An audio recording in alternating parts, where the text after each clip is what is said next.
In his book, The Soul's Code, Jungian author James Hillman introduces the idea of the Acorn theory. The Acorn theory is Hillman's way of describing how the soul, like an acorn, is encoded with our fullest potential. Just like the small acorn can grow into an oak tree, we have the seed of our innate capabilities, our gifts, what we're here to offer the world. We might also view this as a blueprint, at least I like to see it as a blueprint. It's some kind of intricate design that leads you towards yourself, towards a feeling of wholeness and potential. But that doesn't mean that this is easy to access, that it's something that we can just click our fingers and be connected to. This innate code we could view similar to DNA. It's our psychic, genetic potential in some sense, right? It's the ability to move in a certain direction. When you were born, you didn't think your body to grow in the way that it did. You didn't have to think the process of physical development or even emotional development. It seems to happen by itself. Psychic potential, the code that James Hillman is talking to, is something to be engaged with. Now, I cover this in a recent article on Mind That Ego and in this video, and I've chosen the word Enigma because there is a quality of having to engage with a deeper intelligence of the self, to connect to the soul, to bring it into fruition, to manifest those capabilities. Not as something that is one-off, right? Not like you just reach the point where you've actualized your full potential and job done. It's more a case of within each of us, on a profoundly deep level, we have the blueprint that will essentially align us to life's path. That the more we align with that blueprint, with that potential, the more we will uncover our natural individuality. We'll uncover the greatest gift that we're here to offer. And that doesn't mean, something elaborate. It just means really what you are here encoded to do or to be. So it could be something that is humble in the greatest sense, but still something that to actualize and manifest will feel like the most fulfilling thing that you can do. And that's what we all want, right? We want to sense fulfillment. The soul's code, however, is in alignment with nature. And this is where Jungian philosophy really goes a step further than a lot of other Western models. Because it's innate, it's inseparable from the wider intelligence of evolution. It's almost like a personal, psychological, and spiritual evolution that is contained within the fuller cosmos and the earth itself. Therefore, there's an interdependence between that potential and the world around you. Just like the environment for an oak tree allows that to grow and works in a symbiotic nature, so does the environment of the cosmos and the earth allow you to actualize that potential. Unlike the physical development that we experience, unlike your heart beating to move blood through your body or your immune system fighting off viruses, psychological development and evolution requires a different approach. It requires a certain level of engagement. There are wider, more existential questions around free will and around whether our society diminishes this natural flourishing, like whether if we were in a certain environment, it would just be natural, that we've been conditioned to suppress or to deny these parts of ourselves. But putting those aside, the process requires engagement. The enigma is that this engagement isn't necessarily logical, it's not fully conscious, and it's something that has to be tended to in a certain way. And this tending process I refer to as an act of poetic intelligence. Why that term, poetic intelligence? In my recent podcast episode with Isabel Clarke, I was introduced to what is known as the transliminal dimension. In psychology, high transliminality describes a susceptibility for contents to move from unconscious to conscious. Now, the link here is that the more unconscious something is, not always the case, but to some degree, when something's deeply unconscious, what Jung might call the collective unconscious, it's archetypal, or it's just so deeply ingrained in the psyche, you have to really wrestle with it to make it conscious. It's not going to operate necessarily rationally or logically, and it's not going to be captured in words. Now, have you ever had an experience where you've been unable to put into words something that you sense or know or intuit?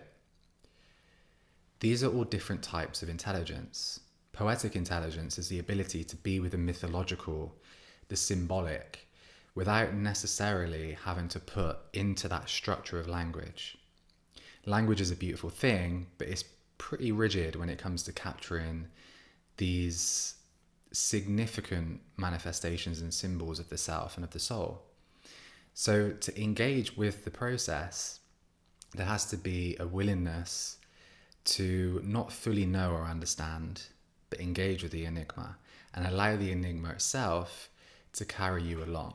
Generally, the longer that something remains in your consciousness, and there are different domains to this, and it can become misleading or overly technical because different models essentially view the mind in different ways. For example, Freud used terminology called the pre-conscious to describe the part of consciousness that, although we're not aware of, we can recollect easily, just as you might be able to recollect the journey home, like the mental map that you have for familiar routes that you take. Whereas the unconscious is so far outside of consciousness that it can take some digging, it can take some inquiry in order to understand. The soul's code in its nature is within the depth of you. And because of that, it uses primordial forms of language. We could say that it's unconscious and it actually operates and moves through different domains of language and communication. And if you think of the evolution of language, humans would have communicated in symbol, body language, intuition, knowing, sensing, far before not only the verbal spoken form, but also the written word. So it could be that these ancient relics of the self operate in those ancient forms of communication before we can really rationalize or put into language. Connecting to, engaging with the enigma is not the only process of inner work. Of course, there is a need to plan, to structure, to be with the logical, to be with the seen, to understand things that are a lot more clear and a lot more understandable within the dimensions of the self.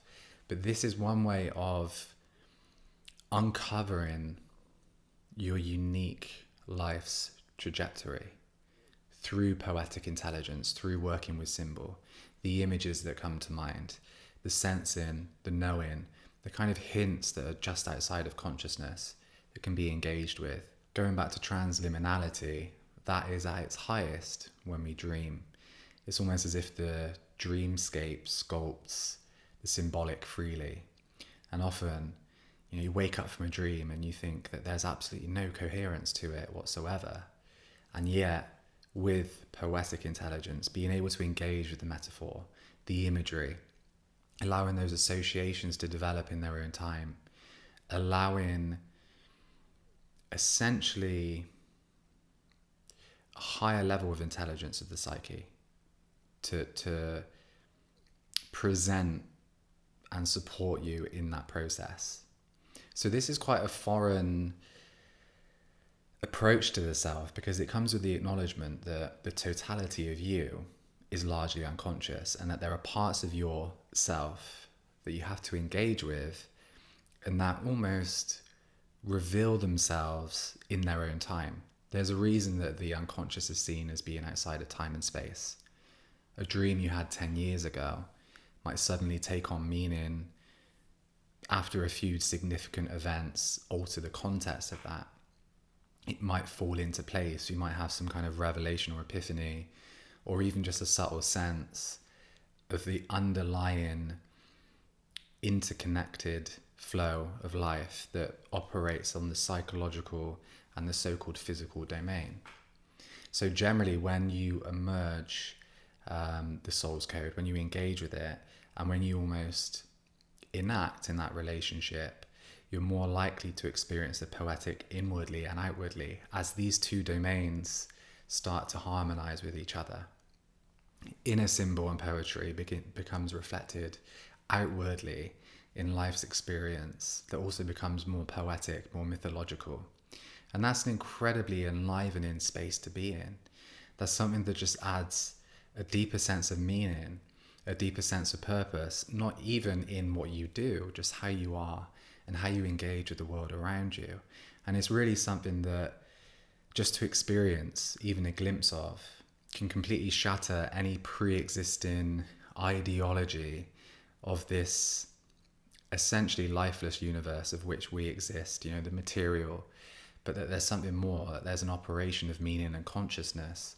And if we harmonize, if we engage with the enigma of the soul's code, we almost unlock that life. We unlock that dimension of being, and it really adds a special flavor to life.